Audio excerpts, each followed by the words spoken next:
Ma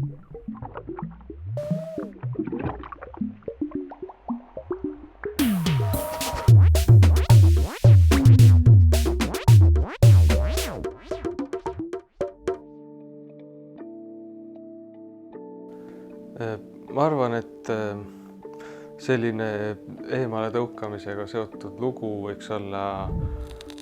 kui ma olin kuskil 6.–7. klassis, kui ma olin juba trombooni paar aastat õppinud ja sõbrad käisid jalgpallitrennis näiteks, aga mina läksin kogu aeg oma tromboonitundi ja orkestrisse ja oli nagu täiesti teine maailm. Et selles suhtes sõbrad vaatasid kõrvalt, et nagu Kaur, et miks sa käid selle vanamehe juures kuskil vanas puitmajas tromboonitunde nagu saamas, et kas nagu paremat hobi ei saa kuidagi leida, et mis see tromboon sulle nagu annab. Ja nagu sellega seoses ma tundsin nagu veidikene sellist eemale tõukavust ja nagu veidike halvasti ennast, aga noh, samas, et ma arvan, et see kõik nagu tasus ennast ära, et see võiks olla selline minu lugu nagu seoses selle eemale jäämisega ja nagu see halva tundega, et äkki ma teen valet asja võib-olla, aga tundub, et ei teinud ja kõige suurem nagu sihuke eemale tõukavuse tunne. Jah, see võiski olla siis, kui näiteks minu sõbrad kutsusid mind kuhugi jalgpalli mängima või midagi ja ma ütlesin, et nagu ei, et mul on täna kontsert või mul on proov, pean tundi minema, et siis oli nagu selline, et kaks maailma nagu saavad kokku, et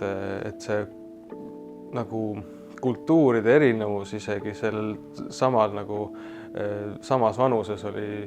märgatav, et mulle just jäi nagu kripeldama sihuke tunne, et nagu oleks tahtnud minna, aga nagu samas mulle nii meeldib nagu tegeleda selle teise maailmaga ka, et nende kahe nagu ühildamine, et seal tekkiski see konflikt ka, aga selles suhtes midagi pole parata ja nagu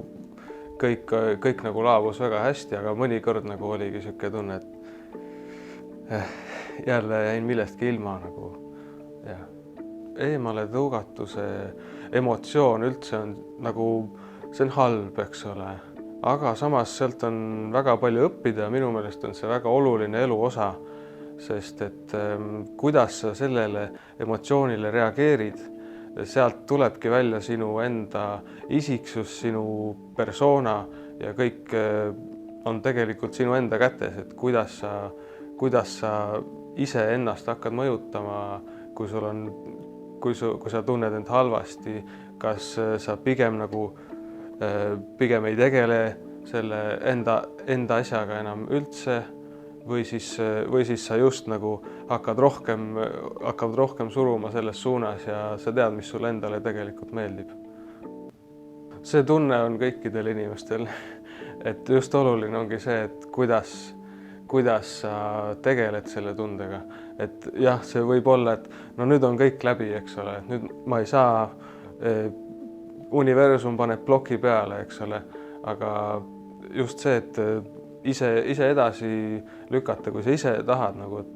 et selles suhtes, et mis see maailma lõpp sind huvitab, et sina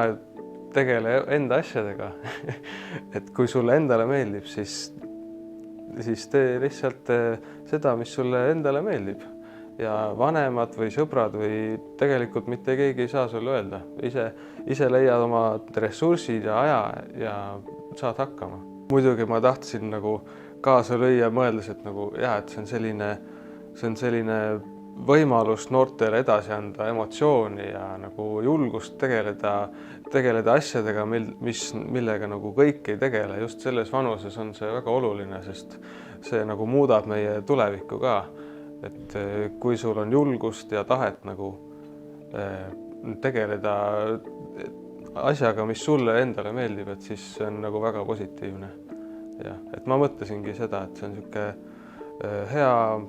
projekt, millega saab noortele edasi anda emotsiooni.